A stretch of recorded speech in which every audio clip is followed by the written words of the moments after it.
The hall was massive, carved from dark crystal and metal taken from 1,000 worlds. Long banners hung from the high ceiling, each one marked with the symbol of a different species. Many of those banners were torn. Some were burned. A few had already been taken down, their worlds lost and silent. Queen Vaelira of the Lethari stood at the center platform, her tall figure still and proud, though exhaustion weighed heavily on her shoulders. Her crown shimmered softly under the hall lights, but it could not hide the truth. She had not rested properly in many cycles. The war was going badly. No worse than badly. It was being lost. Across the wide floor of the hall, representatives from dozens of allied civilizations stood or sat in silence. Some whispered among themselves. Others stared at the floor. Many avoided looking at the queen at all, as if eye contact might force them to accept what was coming. Holographic displays floated in the air, showing maps of the galaxy. Large red zones spread like a sickness across star systems once marked in blue and green. Each red mark represented another world taken by the enemy, the Car Dominion. They had arrived from beyond known space, vast and relentless. Their fleets were massive. Their tactics were brutal and efficient. They did not negotiate. They did not retreat. They advanced, system by system, crushing resistance and absorbing resources.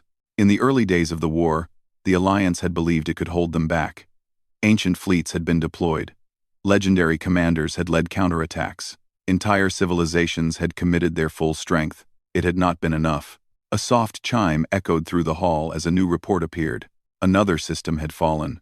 A murmur spread through the crowd, followed by silence even heavier than before. Queen Vaelira closed her eyes for a brief moment. She felt every loss, as if it were her own world burning. She had sworn to protect the Alliance, to unite the stars against any threat. But promises did not stop fleets. She opened her eyes and raised one slender hand. The room grew quiet. "Representatives of the Alliance," she said, her voice calm but heavy. "You have all seen the latest reports." No one spoke. "The Car Dominion has breached the outer defense line," Vaelira continued. 3 more fleets destroyed. 2 more core worlds under siege. A representative from a reptilian species shifted nervously. Another from a machine collective dimmed its light in what passed for grief. Vaelira turned slightly, facing the largest hologram. "Our remaining forces are scattered," she said. "Our supply routes are unstable. Reinforcements cannot arrive in time." She paused. "The enemy has issued a final message." At that, several representatives looked up sharply. "They demand unconditional surrender," Vaelira said. "If we refuse, they will advance on Astra Prime itself." A ripple of fear moved through the hall. Astra Prime was not just another world. It was the heart of the Alliance. If it fell, the Alliance would end. One by one, voices began to rise. "We cannot win," said a thin, insect-like delegate. "Our fleets are gone." "My people cannot survive another assault," said another. "We must consider surrender. Surrender means extinction," a third voice argued weakly. But even that voice carried little confidence. Queen Vaelira listened to them all, her expression unreadable. She had already heard these arguments in private meetings. She knew the numbers. She knew the chances. They were terrible. At the far side of the hall, a small group stood quietly. They were different from the others. They were humans. Humanity was one of the youngest members of the Alliance. They had joined only a few cycles ago, bringing with them curiosity, adaptability, and an unusual determination. But compared to ancient star empires, humans were small. Their fleets were modest, their territory limited. Most in the hall saw them as brave but not decisive. The human delegation stood together, wearing simple uniforms. No shining armor. No elaborate displays of power. Just quiet observation. Queen Vaelira glanced toward them briefly, then looked away. She drew a slow breath. "As Queen of the Lethari and Speaker of this alliance," she said, "it is my duty to consider the survival of our people." Her words felt heavy, like stones. "If surrender preserves even a fragment of life," she continued, "then we must." A sound interrupted her. It was soft, but clear. Footsteps. The Queen stopped speaking. Every eye turned toward the source of the noise. From within the human delegation, one figure stepped forward. He was human, male, average in height, with dark hair and calm eyes. He wore no symbols of rank beyond a small alliance insignia on his chest. The hall froze. No one had given him permission to speak. Murmurs spread instantly. Who is that? A human? Why is he moving? Some representatives looked annoyed. Others looked confused. A few looked angry. Queen Valeera raised her hand again, but this time not to silence the room. She was watching the human carefully. The human walked slowly toward the central platform. He did not rush. He did not hesitate. His posture was steady, controlled. When he stopped, he stood among giants, taller species, older species, beings who had ruled stars long before humans had discovered faster-than-light travel. Yet he did not look small. "My queen," the human said respectfully, placing one hand over his chest in the alliance greeting. "I request permission to speak." "I request permission to speak." The hall erupted. "This is improper. Humans are observers. This council is not the place for—" Queen Valeera raised her hand sharply. Silence fell again. She studied the human. There was no fear in his expression. No arrogance either. Just focus. "You are aware," she said slowly, "that this council decides the fate of the galaxy." "Yes, Your Majesty," the human replied. "That is why I stood." A risky answer. Some delegates hissed in displeasure. Others leaned forward, curious despite themselves. Queen Valeera hesitated. Every instinct told her this moment was dangerous. But something else stirred beneath her exhaustion. Curiosity. "State your name," she said. "My name is Elias Carter," the human said. "Representative of Earth." A few delegates scoffed quietly. Queen Valeera tilted her head slightly. "Earth has not contributed fleets to the outer defense in this cycle." "That is correct," Elias said calmly. "That only fueled the murmurs." "Then why are you speaking?" demanded a crystalline delegate. Elias did not look at them. His eyes remained on the queen. "Because," he said, "the war is not over." Laughter broke out from several sections of the hall. Bitter, tired laughter. Queen Valeera did not laugh. "You believe," she said, "that we have misjudged the situation?" "Yes," Elias replied. The word echoed. "Yes." Simple, direct, unafraid. The queen studied him more closely now. "On what authority do you make this claim?" Elias paused, not from uncertainty, but from care. "On the authority of preparation," he said. That drew attention. "The Alliance has been fighting this war using the same strategies it has always used," Elias continued. "Large fleets, fixed defense lines, predictable responses." Some delegates bristled. "These strategies have failed," he said simply. "They failed because the Car Dominion understands them. They expect them." Queen Valeera felt something stir. A quiet, dangerous thought. "Continue," she said. Elias nodded. "Humans learned something early in our history," he said. "When you face an enemy stronger than you do not fight where they are strongest." A holographic display shifted as he activated his data pad. New images appeared, movement patterns, supply routes, timing gaps. "These are car fleet movements over the last 12 cycles," Elias said. "They look unstoppable." He tapped the display. Several lines disappeared. "But this," he said, "is what they depend on." The hall grew quiet again. But this time it was different. Focused. "Their supply chains stretch across conquered systems," Elias explained. "Their command structure is rigid. They assume fear will prevent resistance behind their front lines."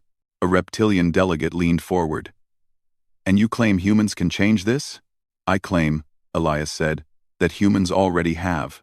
That caused a stir. Queen Valeera's eyes widened slightly. "Explain." "Human fleets are not massed with the Alliance forces," Elias said. "They never were." Some delegates looked alarmed now. "Instead," he continued, "they are moving quietly, independently, targeting infrastructure, not armadas." The Queen's breath caught. "That would mean—" "It means," Elias said, "that while this council debates surrender, the Car Dominion is beginning to lose control of its own advance." As if summoned by his words, A chime rang out. A new report appeared. Unscheduled, the hall turned toward it as one. The display flickered, then stabilized. Car supply hub destroyed. Cause, unknown. Silence crashed down like a wave. Queen Valera stared at the report, then back at the human standing among the crowd. Elias lowered his hand from the display. "This is only the beginning," he said quietly. And for the first time since the war began, Queen Valera felt something she had almost forgotten: hope. After the new report appeared, silence ruled the chamber like an unseen force. Every representative stared at the floating message that confirmed what many had believed impossible. A car supply hub destroyed. Queen Valera slowly rose from her throne. Her eyes did not leave the report. She had ruled for many cycles, fought many wars, and watched many hopes fade. But this moment felt different. She turned back to the human.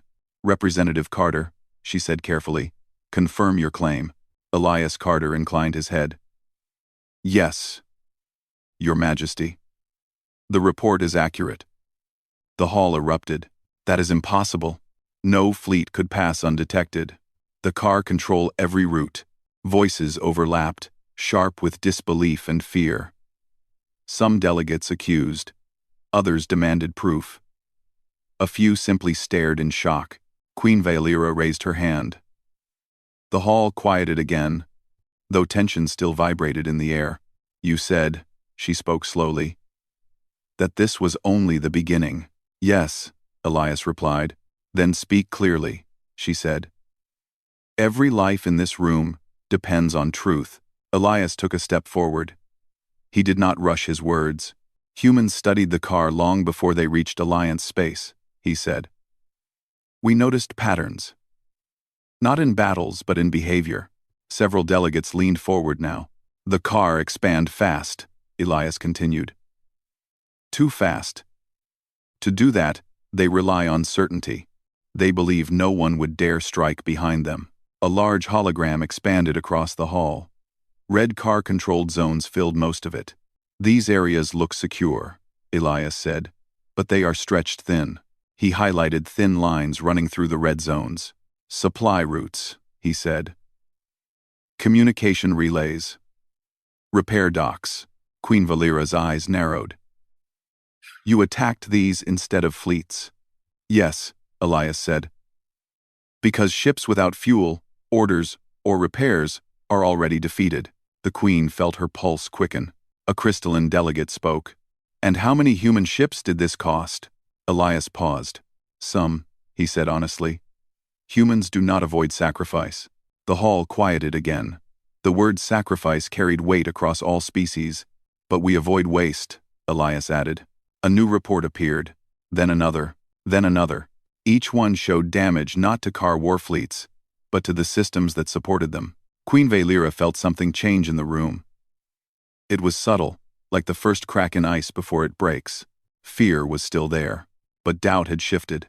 Doubt now belonged to the enemy. In a distant sector, far from the council hall, a car command ship drifted in controlled motion. Inside, its commanders stared at their own displays. Supply delays, communication failures, outposts going silent. They did not understand it. The car had never faced this kind of resistance. Enemies always came to meet them head-on, always fought for territory, always followed rules. Humans did not. Back on Astra Prime, Queen Valera dismissed the council for a short recess. Representatives gathered in small groups, whispering urgently. Elias stood quietly near the human delegation. Several alien representatives approached him, curiosity overcoming pride. "Is this truly human strategy?" asked a tall avian delegate. "It is human nature," Elias replied. "We adapt." Another delegate frowned. "And if this fails?" Elias met their gaze. "Then we try something else." That unsettled them more than confidence ever could. Queen Valera watched him from across the hall. She had seen warriors boast. She had seen generals promise victory. This human promised effort, and that felt more real. When the council reconvened, the atmosphere had changed. The Queen took her seat and looked out over the chamber. "We stand at a turning point," she said. "The question is no longer surrender or defeat." Murmurs rippled. "The question she continued, is whether we trust a new way of war. Some representatives exchanged looks. Old empires were slow to change. Elias stepped forward again, but this time, no one protested. The alliance has strength, he said, but it is scattered. Humans can help coordinate, if you let us. A reptilian warlord crossed his arms. You ask us to place our survival in human hands. Elias nodded. Yes, that honesty surprised them. Not because humans are superior, he added, but because we are desperate enough to do what others will not. Queen Valera studied the faces before her. Vote, she said. The process was slow. Ancient protocols activated. Symbols lit up across the chamber. One by one, lights changed. Not all were in favor, but enough were. The alliance would fight on, under a new strategy. The queen stood. From this moment, she declared, human command will coordinate deep operations. A ripple moved through the hall, fear, hope, and uncertainty all mixed together. Elias bowed his head. We will not fail you. We will all fail, Queen Valera corrected gently. The question is, whether we learn faster than the enemy. Human fleets increased their activity. Small groups struck targets thought untouchable, then vanished. Car forces began to slow, then fracture. A car fleet arrived at a system expecting resupply and found nothing. Another waited for orders that never came. Confusion spread. In one sector, a car commander made a mistake. He split his forces to hunt the humans. That was exactly what the humans wanted. Alliance fleets, guided by human intelligence, struck isolated car groups.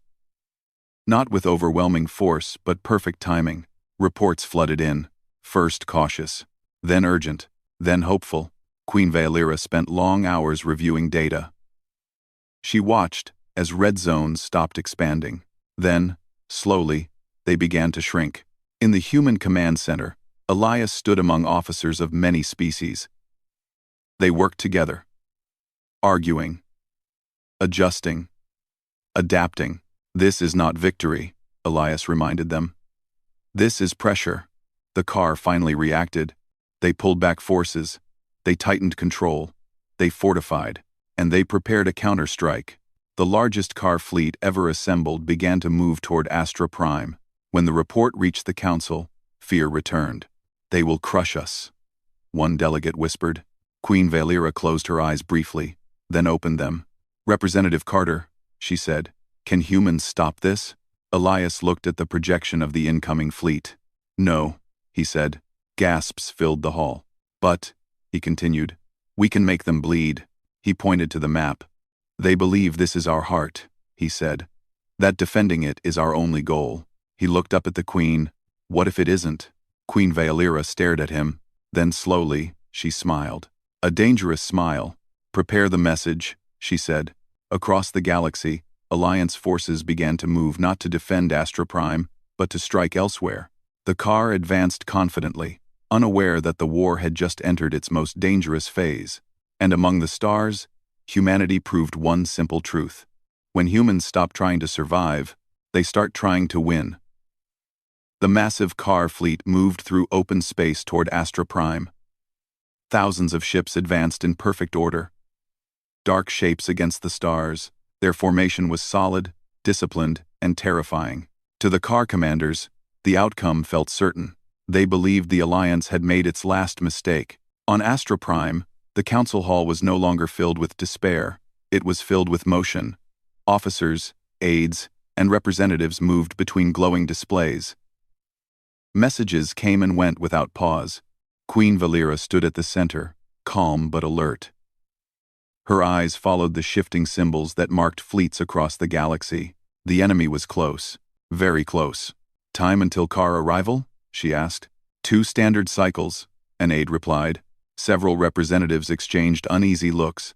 2 cycles was not much time. If the car reached Astra Prime, the Alliance would face destruction at its core. Queen Valera turned to Elias Carter, who stood beside the main display. Your plan depends on timing, she said. Yes, Elias replied. And trust. She nodded slowly. You have it. That was more than he had expected when he first stood up in the crowd. Across Alliance space, Ships began to move not toward Astra Prime, but away from it. Fleets that the car expected to see defending the capital vanished from their sensors. To the enemy, it looked like fear. Car commanders allowed themselves quiet confidence. "They retreat," one car leader said. "Their resolve breaks." The fleet continued forward. But far from Astra Prime, something else was happening. Human-led strike groups appeared near key car strongholds. These were not the largest battles. They were precise, calculated. A shipyard went silent. A relay station stopped transmitting. A command hub lost contact with its outer fleets. Each loss was small on its own. Together, they began to matter. Elias stood in the human command center aboard a modest flagship. Around him, officers from many species worked side by side. "Status?" he asked. "Third relay neutralized," reported a Lothari officer. "Supply traffic down by 40%, said another. Elias nodded. "Proceed to Phase 2. On Astra Prime, Queen Veilira received updates rapidly. Her people had feared extinction only days earlier. Now, something had changed. Not certainty, but possibility. The car fleet reached the outer boundary of Astra Prime's system. They slowed. Confusion rippled through their command. "No defensive fleets detected," a car officer reported. The commander frowned. "Scan again." The scans returned the same result. The capital system stood exposed. This should have pleased them. It did not. The car commander felt unease for the first time. "Advance with caution," he ordered. As the fleet moved inward, signals flickered. Orders delayed. Subunits reported missing data. At that same moment, Alliance fleets struck. Not at Astra Prime, but deep inside car territory. Worlds the car believed safe suddenly faced resistance. Systems long stripped of defenses now burned with sudden conflict. The car realized too late. They had followed the wrong target. On Astra Prime, a final message arrived. "Car fleet, experiencing internal disorder," an aide announced. Queen Veilira closed her eyes briefly. She whispered a quiet thanks to chance, to courage, to the human who had stood up. "Open channel," she said. Her image appeared across Alliance space. "Today," she said, "we do not defend what we fear to lose. We reclaim what was taken." Alliance fleets surged forward, striking isolated car groups. With supply lines broken and commands delayed, the car formations lost cohesion. They still fought hard, but now, they fought blind. In the human flagship, Elias watched the map change. Red zones shrank faster. A human officer turned to him. "They're retreating." Elias shook his head. "They're collapsing." The final confrontation did not happen at one place. It happened everywhere. Small victories added up. Allied worlds resisted again. Populations once silent rose up with renewed strength. The car, built on dominance and fear, could not adapt fast enough. Their leaders issued orders that arrived too late. Ships waited for commands that never came. And across the galaxy, the Alliance advanced. On Astra Prime, the Council gathered one last time. This time, no one spoke of surrender. Queen Veilira stood before them, her posture strong. "The war is ending," she said. "Not because we were stronger, but because we changed." She turned to Elias. "Humanity showed us another way." The hall echoed with agreement. Days later, the final car stronghold fell. Not in flames, but in silence. Their remaining forces withdrew beyond known space. The galaxy was quiet again. Peace did not arrive instantly. Wounds remained. Worlds needed rebuilding. But survival was no longer in doubt. In the council hall, banners were restored. New ones were added. Among them hung the symbol of Earth. Queen Veilira stood before the gathered alliance. "Let history record," she said, "that when the war seemed lost, humanity did not wait to be saved. They stood." She looked at Elias, who stood among the human delegation again, quiet, unassuming. "They reminded us," she continued, "that hope is not a feeling. It is a decision." The council rose in respect. Elias did not smile. He simply bowed his head. Later, as the hall emptied, Queen Veilira approached him. "You changed the fate of the galaxy," she said. Elias shook his head. "No. We just refused to accept the ending we were given." She studied him carefully. "The stars will remember your kind," she said. Elias looked up at the vast ceiling, where lights mimicked distant suns. "We'll remember too," he replied, "so we do better next time." As human ships departed Astra Prime, they did not seek praise. They returned to rebuilding, exploration, and quiet watchfulness. The galaxy moved forward. But one truth remained. When the alien queen thought the war was lost, a human stood up among the crowd, and everything changed.